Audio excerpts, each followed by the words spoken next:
Саламатсыздарбы?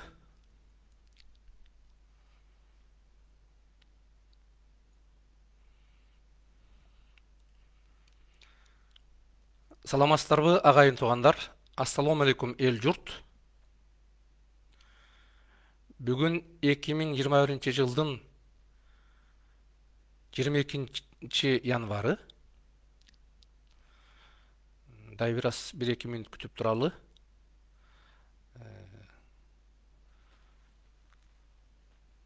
Көрүүчүлөр, угуучулар азыр кошулат болуш керек. Кошулуп атышат. Дай бир жолу саламатсыздарбы, агайын тугандар? Ассаламу алейкум эл журт. Бүгүн 2021 жылдын 22 январы. Бул жылы келген жылы сиздер менен биз онлайн аркылуу көпчүлүк менен биринчи жолу саламдашып жатабыз. Ошондуктан баарыңыздарга, кыргызстандыктарга, кыргыз элине, кыргыз элибизге баарыбызга чың ден соолук, бакыт таалай жана ийгилик каалаймын. Пазылбек Муратбеков мырза чыгыптыр. Саламатсызбы? Сизге дагы ийгилик, ден соолук. Эми биз сиздер менен өткөн 2020-жылы Facebook аркылуу, YouTube аркылуу бир топ ондогон, жүздөгөн онлайн маектерди өткөрдүк, онлайн конференцияларды өткөрдүк.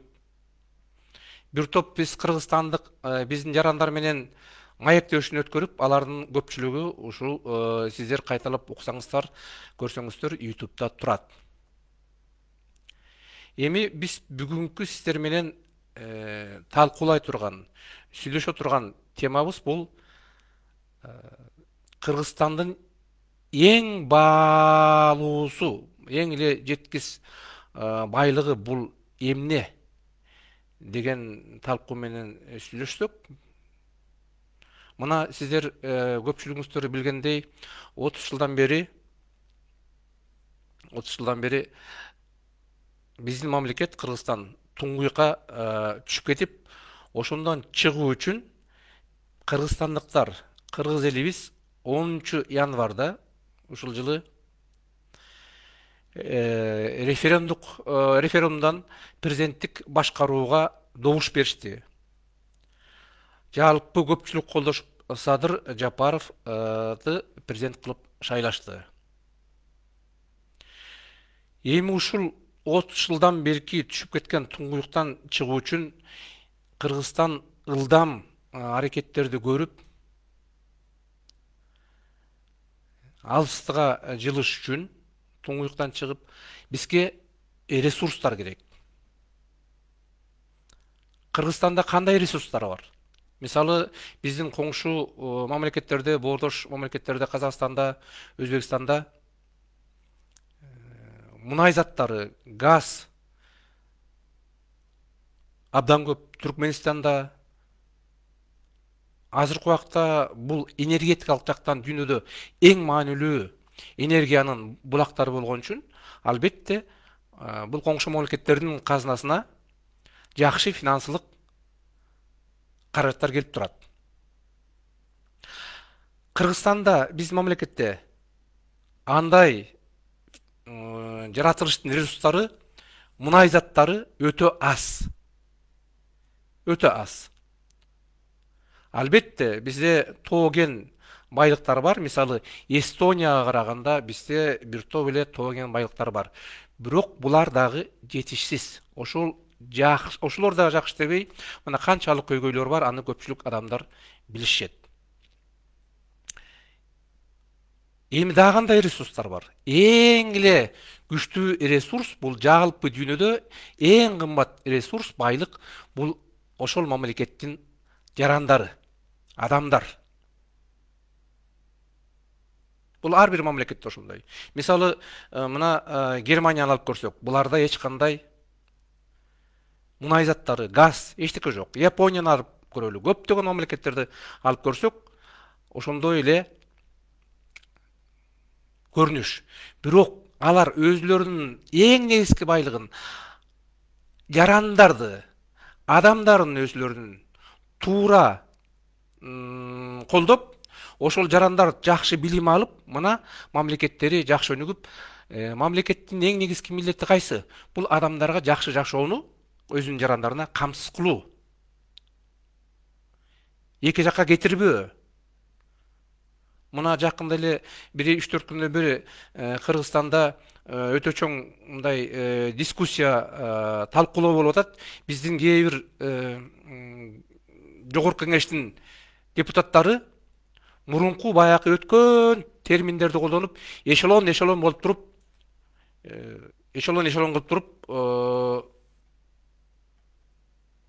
биздин мигранттарды, биздин кыргыздын жарандарын Россияга кайра жибериш керек дейт.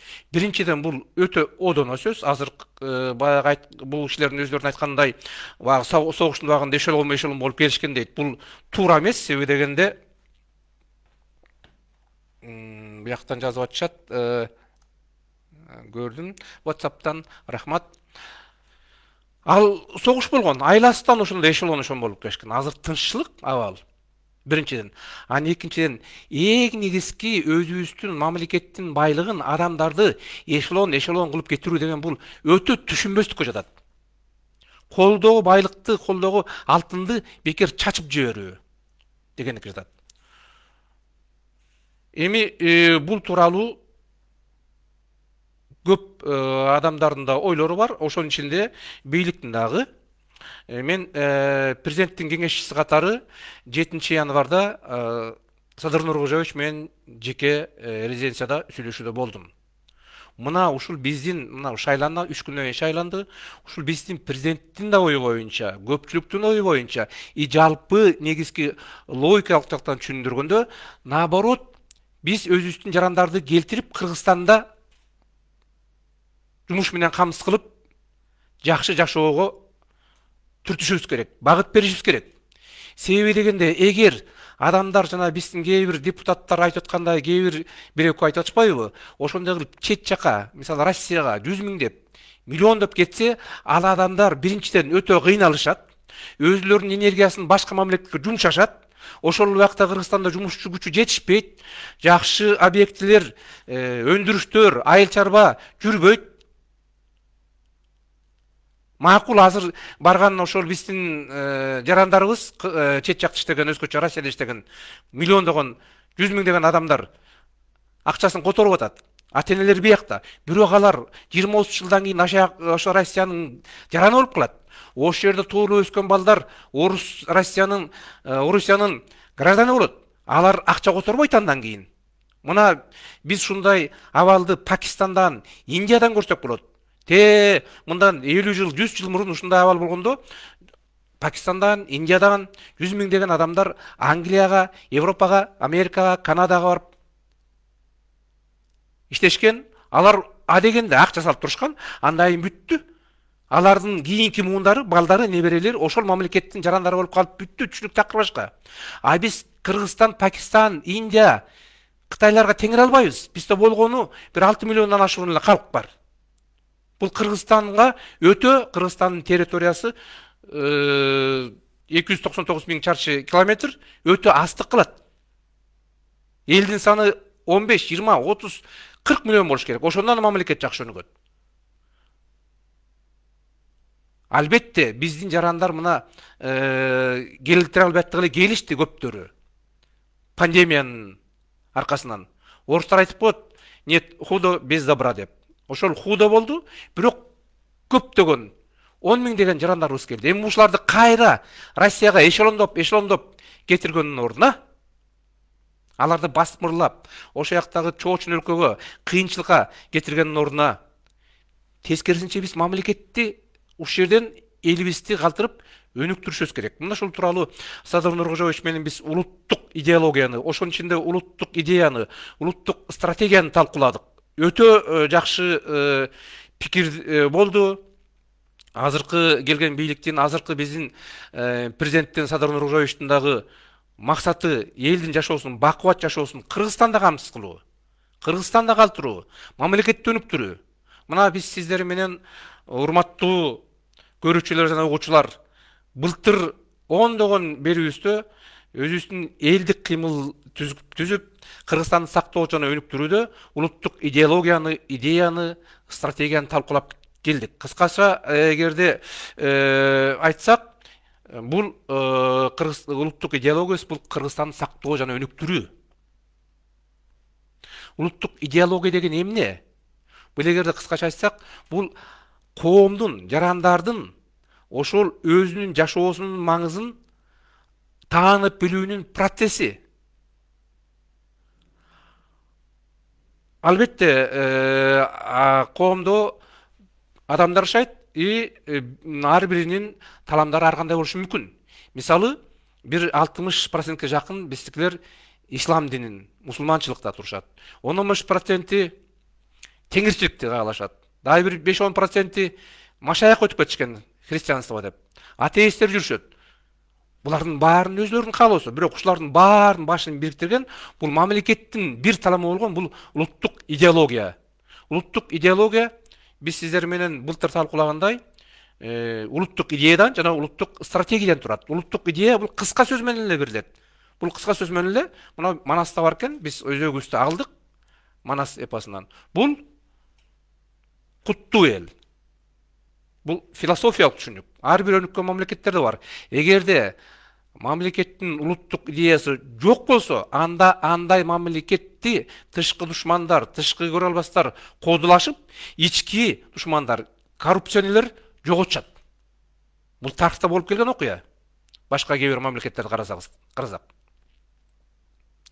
Ал эми улуттук стратегия кутман жер бул ар бир регионду, ар бир биздин аймактарды, райондорду жана Бишкекти бир убакта өнүктүрүү. Бул тууралуу да биз кенен айттык. Аны сиздер YouTube'дан жана Facebook'тан карап көрсөңүздөр болот. Мен ссылканы жазып коеюн. Мына мисалы Facebook'тан караш кыйын болсо, YouTube'да бул жерде YouTube'да мына бул линк, ссылка менен карасаңыздар, сиздер кенен окусаңыздар болот. Мына кетти. Эми ушул жерден кыскачараак айтсак, бул кенен тема да, ал жерде ар бир региондуку, ар бир райондуку, Бишкекти каралган. Эгерде биринчи кадамдарды алсак, биз Кыргызстанда 2-3 министрликти ылдам Баткенге, Ошко, Жалал Абадка, Нарынга которушубуз керек. Анын баары биздин улуттук стратегияда көрсөтүлгөн.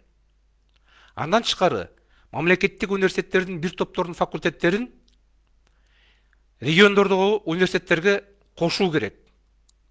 Мисалы, Баткен мамлекеттик университети менен Бишкек мамлекеттик университетин кошуп, Баткен Бишкек мамлекеттик университетин түзүү. 80%тен кем эмес студенттер жана окутуучулар Баткенде болуш керек. Мына ошенткенде Баткенде элдин саны көбөйүп, жаштар көбөйүп, жаш балдар төрөлүп, Баткендин көйгөйү четинен жоюла баштайт. Дагы бир университет, мына бүгүн уже иштей турган кадам бул Кыргыз мамлекеттик энергетикалык университетин түзүү. Көпчүлүк билгендей, энергия азыр дүйнөдө эң чоң суроо. Дайым эле болуп келген энергия. Ошо согуштардын көпчүлүгү мурун, асыр болуп аткан согуштардын көпчүлүгү нефть анан газ жөнүндө болуп атат. Эми ушул энергетикалык жактан адистерди жакшы даярдаш үчүн Кара Көлдө Кыргыз мамлекеттик техникалык университетинин энергетикалык институту бар, факультети. Мына Кара Көл шаарында Токтогул кеси, Күрүпсай кеси, мына өндүрүш кестеринин баары ошол жерде. Мен 4 жыл ал жерге 2011 жылдан 2015 жылга чейин жайында Германиядан студенттерди алып барып, профессорлорду алып барып көрдүм. Абдан жакшы шаар. Бир топ бош имараттар турат. Мына ушул жерге Кыргыз мамлекеттик техникалык университетинин Бишкектеги энергетикалык факультетин толугу менен Кара Көлгө алып барып кошуп, ошол Кара Көлдө Кыргыз мамлекеттик энергетикалык университетин ачуу абдан зарыл. Бул тууралуу да мен өткөндө бир 10-15 күн мурун билим берүү министрлиги менен сүйлөштүм. Эми албетте министрликтер өзүлөрү дагы демилге көтөрүш керек, жалаң эле биз айта бербей. Себеби дегенде бул мамлекеттин абдан чоң азыркы учурдагы көйгөйү жана кызыкчылыгы. Эми урматтуу көрүүчүлөр жана угуучулар, Урматтуу кыргыз элим, биз эгерде суроолор болбосо, ушуну менен бүгүнкү түз берүүбүздү аяктайлы. Эгерде сурооңуздар болсо, мага личкадагы мессенджер менен сообщение кылсаңыздар болот. Эмкиде ушул экрандан онлайн кайра жолугушканга чейин саламатта туруңуздар. Баарыңыздарга ийгилик каалайм. Келген жылы биз баарыбыз чымырканып, өзүбүздүн жарандарды Кыргызстандан кетирбей, мамлекетибизди чыңдап, өнүктүрүп, мына 30 жылдан берки түшүп кеткен туңгуюктан чыгуубуз зарыл. Ал оңой эмес. Эгерде түз жерде туруп астыга кетсең, алдагы кыйынчыраак. Ал эми туңгуюкка түшүп кетип, жарга түшүп кетип, ошондон чыгып андан өнүктүрүү бул өтө көп энергияны зарыл кыла турган, талап кыла турган бул проблема. Мына ушул проблеманы көйгөйдү биз баарыбыз жалпы чечишибиз керек дагы. Жарандарыбызды, өзүбүздүн эң кымбат байлыгыбыз, адамдарыбызды Кыргызстанда калтырып өнүгүү зарыл. Жакшы калыңыздар. Ийгиликтерди баарыңыздарга каалайм.